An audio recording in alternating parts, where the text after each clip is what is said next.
প্রচণ্ড ঝাঁকুনিতে সিঙ্গাপুর এয়ারলাইন্সের একটি ফ্লাইটের যাত্রীর মৃত্যুর রেশ কাটতে না কাটতেই এবার একই ধরনের ঘটনার সম্মুখীন হয়েছে কাতার এয়ারওয়েজের একটি বিমান। কাতার এয়ারওয়েজের দোহা থেকে ডাবলিনগামী ফ্লাইটে তীব্র ঝাঁকুনিতে ৬ ক্রু সহ অন্তত ১২ জন আহত হয়েছেন।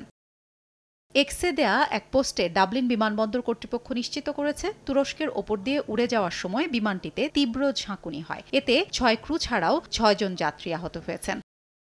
দোহা থেকে কাতার এয়ারওয়েজের ফ্লাইট QR017 রোববার ডাবলিন বিমানবন্দরে নিরাপদে অবতরণ করেছে। বিমানটি অবতরণের পরপরই সেখানে ছুটে যান বিমানবন্দর পুলিশ এবং ফায়ার অ্যান্ড রেস্কিউ বিভাগ সহ জরুরি পরিষেবার সদস্যরা। এর আগে গেল ২১শে মে লন্ডন থেকে সিঙ্গাপুরগামী সিঙ্গাপুর এয়ারলাইন্সের একটি ফ্লাইটে প্রচণ্ড ঝাঁকুনির কবলে পড়ে এক যাত্রীর মৃত্যুর ঘটনা ঘটে। এতে আহত হন ৭০ জনেরও বেশি। আফসাতুন্নেসা, সময় সংবাদ।